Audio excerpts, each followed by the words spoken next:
Team අපි පල්ලෙහාට යන්න හදන්නේ. ලන්ච් එක වෙනවලට වෙනවා.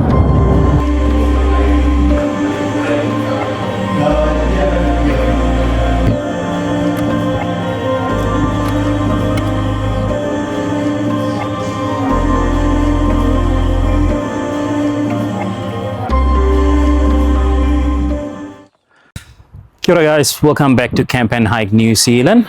මගේ නම බද්‍රික, මම ජීවත් වෙන්නේ නව ශ්‍රීලන්තේ. ඉතින් මේ වීඩියෝ එකෙන් ඔයාලා දකින්න යන්නේ මම නව ශ්‍රීලන්තේ උසම කඳු පන්තියේ වෙන Mount Cook කඳු පන්තියේ කරපු camping and hiking experience එක. හැබැයි ඒ trip එකේ දෙවෙනි කොටස තමයි ඔයාලා මේ බලන්න යන්නේ. පළවෙනි කොටස බලන්න ඕන නම් ඒකේ link එක description එකේ ඇති. So don't forget to check it out as well. මේ වීඩියෝ එක click කරාට ගොඩක් ස්තුතියි. ඔයාලා මේ වීඩියෝ එක enjoy කරා කියලා මම බලාපොරොත්තු වෙනවා. Okay guys, මම ඔයාලට morning view එක පෙන්වන්න යන්නේ. ටෙන්ට් එක ඇරලා බලමු.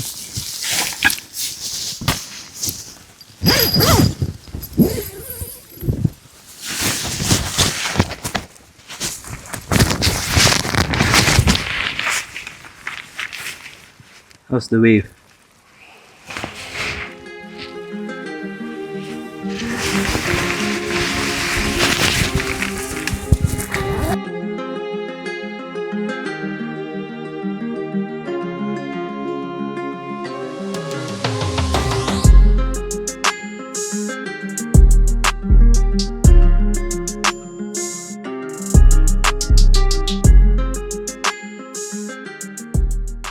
දැන් අපිට මේ වෙලාවේ පල්ලෙහාට වහින්න බෑ තාම. මොකද පල්ලෙහා වලට පේනවද දන්නේ නැහැ, ගොඩක් වලාකුළු තියෙනවා.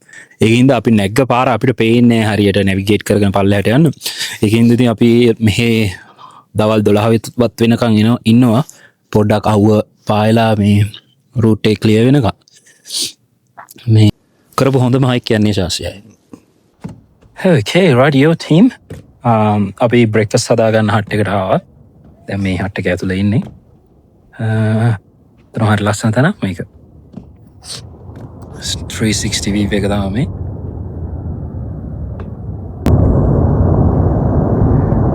අනේ ලන්ච් එක වෙනවලට වෙනවා. ඔයාලට සද්ද ඇහෙනවද දන්නේ නැහැ. නිකන් අර කොරවනවා වගේ විදුලි කොටත් ඉගරවන්නේ. ඒ වගේ සද්දයක් තමයි එන්නේ. ඒක ලන්ච් එක වැටෙද්දි පල්ලෙහාට. අපි හට් එක ඇතුළට ගිහිල්ලා බලමු කොහොමද හට් එක කියලා. මේක තමයි හට් එක ඇතුළ. මේව තමයි හට් එක ඇතුළ තියෙන මේ communal kitchen area එක. ඔයාලා ගේන කෑම අනම්මනම් මේක තමයි හදාගන්නේ. මේකේ gas cookers වගේක් තියෙනවා. එළියේ gas tank වගේක් තියෙනවා. ඒකින්ද මේකේ running fire තියෙනවා. මෙතන body radio එකක් තියෙනවා in case of an emergency. අපිට contact කරගන්න පුළුවන් පල්ලෙහා. DOC office එක. මෙතන තමයි කට්ටිය ජැකට්ස් එල්ලන්නේ. පොඩි මේකේ history එක ගැන පොඩි මේකක් තියෙනවා. අරන් වෙනවද දන්නේ. මම ෆොටෝ එකක් අරගෙන පෙන්නන්නම් ඒක.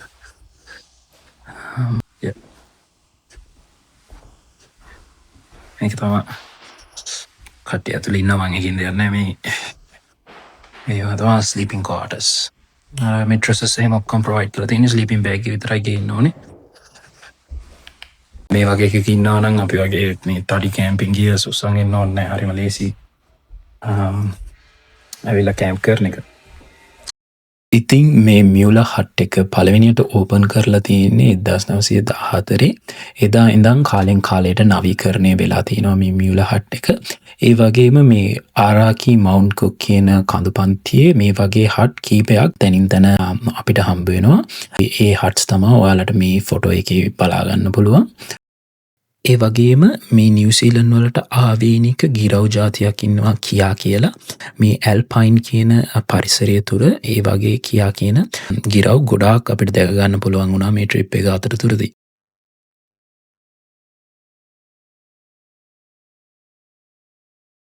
මේ වගේ පරිසරවල වලට කියන්නේ ඇල්පයින් එන්වයරන්මන්ට් එකක් කියලා. දැන් ඇල්පයින් hiking කරද්දී gear is very important. කියන්නේ අපි ගාව හොඳ gears තියෙන්න ඕන, හොඳ sleeping bag එකක්, හොඳ sleeping pad එකක්, හොඳ layers, thermals, jackets, raincoats, ඒවා waterproof වෙන්න ඕනේ, හොඳ tents.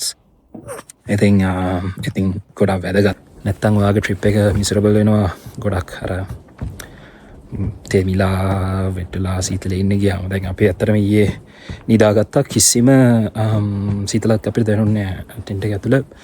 කෝසි මාර කෝසි කිසිම ප්‍රශ්නයක් වුණේ නැහැ. ගන්න යන්නේ මේ වතුර උණු වෙනවා. මගේ උදේ බ්‍රෙක්ෆාස්ට් එක තමයි චීසි මෑෂ් එකක්. ගොඩක් කැලරි තියෙනවා මේකේ. අපේ ක්ලයිම් ඩවුන් එකට කැලරි ටිකක් ඕන. ඉතින් මම ඒකත් එක්ක යන්න. يعني මේක තනිකර අලයි චීසි කවලම් කරන දෙයක්. මම ඒකට හප්නන්නේ නැහැ. it does the job. අපි ශාස්ත්‍රීය කන්නේ නැහැ. ඒක තමයි යකන wilderness එක. and අපි දෙන්න chocolate brownie pudding එකක් share කරන කන්නට මොනවා වගේ chocolate breakfast එකක් තියෙනවා කනවා හිතන්න කයි කියලා. මේක ටක් ගාලා මේ කෑම ටක් ගාලා දාපු ගමන් ටක් ගාලා බඩ පිරෙනවා. අර මං කිව්වේ ගෑස් කුකර්ස් තියෙනවා කියලා ඇතුලේ. ඒකට ඕන ගෑස් ටැංක් තමයි මේ තියෙන්නේ. මේකෙන් තමයි ගෑස් එක ඇතුලට සප්ලයි වෙන්නේ. මේ ඔක්කොම ගේන්නේ මං හිතන්නේ මේ හෙලිකොප්ටර්ස් වලින්. මං හිතන්නේ කිසිම කෙනෙක් මේවා උස්සගෙන ඇති කියලා මේ අපි ආව පාරේ නම්. මේ තව කන්න දෙන්න එපා කියලා තියෙනවා අර මං කිව්ව ගිරවුන්ට. ආයේ මේ පීල්ල දිගේ එන වතුර ඔක්කොම මේ ටැංකිය වලට ගබඩා වෙනවා. ඕන තරම් වතුර තියෙනවා වැහි කාලෙටත් වින්ටර් කාලෙත් වැහි කාලෙත් සමයේකෙත්. හැබැයි ඔක්කොම ඉතින් බොයි කරලා තමයි බොන්න කියන්නේ. බොයි කරලා තමයි පාවිච්චි කරන්න කියන්නේ බොන්න කලින්. මේකත් රත් කරනවා.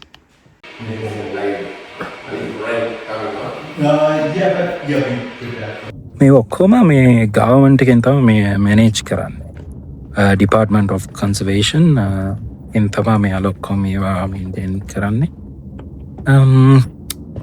ඇත්තටම මේ වගේ දෙයක් තියෙන එක ලොකු දෙයක්. ඉතින් මිනිස්සුන්ට නේද? මිනිස්සුන්ගේ බදු සල්ලි වලින් මේ වගේ දේවල් මිනිස්සුන්ට ගවර්න්මන්ට් එකෙන් දෙනවා ඉතින්. මිනිස්සු අර රික්‍රියේෂන් කියලා මේ වගේ දේවල් කරාම ඉතින් ඇත්තටම යාළගේ මනස රිලැක්ස් කරගන්න ඒක ලොකු දෙයක් මිනිස්සුන්ට. ඉතින් guys, ඔයාලා මේ වීඩියෝ එක enjoy කරනවා නම් please give me a thumbs up and subscribe to the channel please. That'll means a lot to me. ලස්සනයි නේ. අපි අර පැත්තට තමයි යන්නේ.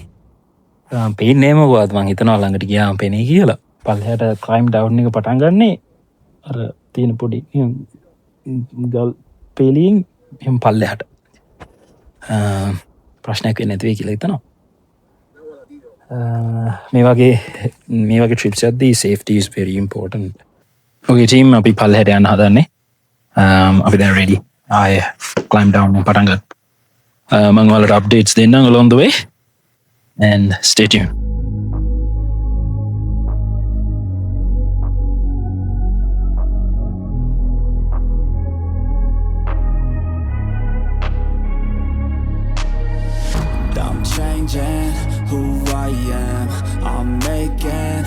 හිමිට පල්ලම් බෑගෙන යනවා.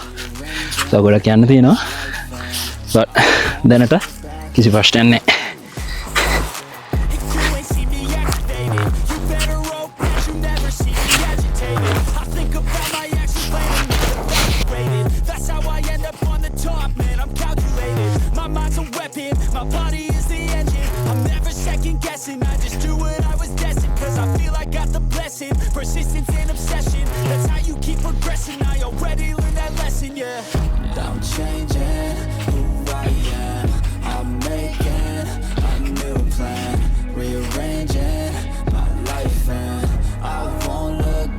Come on the view එක.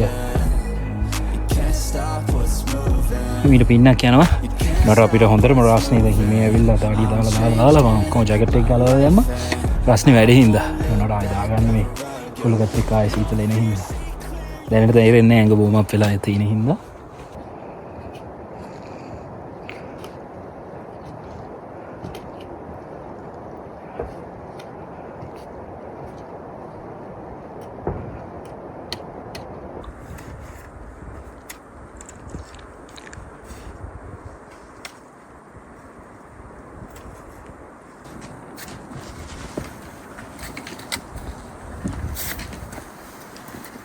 Okay guys, අමාරුම හරියට ඇවිල්ලා තියෙන්නේ දැන් හයික් එකේ. හයික් ඩවුන් එකේ actually. ලොකු ස්ලෝප් එකක් තියෙනවා ඉතින් පල්ලෙහාට ඔයාලට පේනවනේ. ඉතින් හරිම නගින්නට වඩා අමාරුයි බහින එක. බොහොම පරිස්සමෙන් කකුල තියලා යන්න ඕනේ නැත්නම් රූට් වල කෙලින්ම පල්ලෙහා. එහෙම වෙන්න හොඳ නැහැ. ඒකින්ද අපි එක්ස්ට්‍රා කෙයාර්ෆුල් අරගෙන ඒක හිමීට බහින්න තමයි ප්ලෑන් එක තියෙන්නේ. හිමේ යන්නේ නැතුව පුළුවන් තරම් අර ගල් උඩින් යන්න තමයි ප්ලෑන් එක තියෙන්නේ. මොකද හිමේ යන්න අමාරුයි. මේ හිම එච්චර හයියක් නැහැ. මේ වැස්සක් ගිහිල්ලා තියෙනවා. මේ හිම එක ගොඩක් තෙතයි. ඒකට ගාලා ගැලවිලා යන්න ඕනේ. යා ස්පෙෂලි අර තියෙන ටික නිකන් ලෙන්ස් මේ ඇවලාන්ච් එකක් වගේ යන්න පුළුවන්. ලොකුවට හිම නැහැ. ඒ හරිය බට් අපි ඒ හරිය යන්න ඕනේ. අපි යන්නේ අන්න මෙහෙම මේ පල්ලෙහාට යන්නේ එතනින්.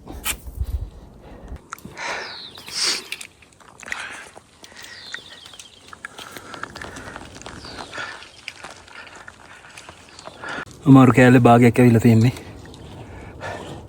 තව චුට්ටයි.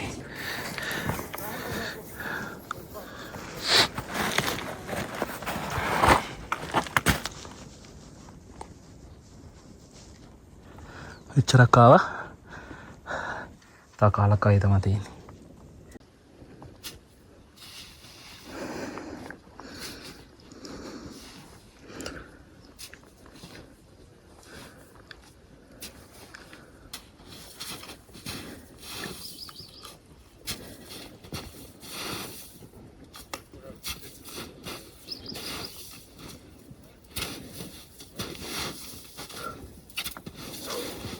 Okay guys, හොඳට මීදුමත් නෙමෙයි මේ අපි යන්නේ මං හිතන්නේ මේ ක්ලවුඩ් එකක් මැදින්.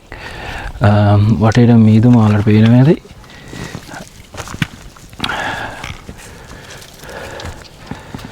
අර ඔරෙන්ජ් මාකර්ස් තියෙන්නේ. අපි ඒව ෆලෝ කරගෙන යන්නේ. දැන් අපිට උඩරිම මීටර 30ක් විතර තමයි ඉස්සරහට පේන්නේ. ඊට වඩා පේන්නේ නැහැ මීටර 30ට වඩා. ඉතින් බොහොම පරිස්සමෙන් යන්න ඕනේ. එක පෝල්ලයක් ගාවට ගිහිල්ලා ඊළඟ එක දකින්නකම් මූව් වෙන්න හොඳ නැහැ. ඒක හොයාගෙන තමයි යන්න ඕනේ. නැත්තම් පේන්නේ නැහනේ. මොකද මේවා උස තැන් එකකින්ද අපි පොඩ්ඩක් පරිස්සම් වෙන්න ඕනේ. අනිත් එක පල්ලෙහාට බහිද්දී පැක් එකේ weight එකයි ඔක්කොමත් එක්ක ලිස්සන්න පුළුවන්. ඒකින්ද පොඩ්ඩක් පරිස්සම් වෙන්න ඕනේ පල්ලෙහාට යද්දී.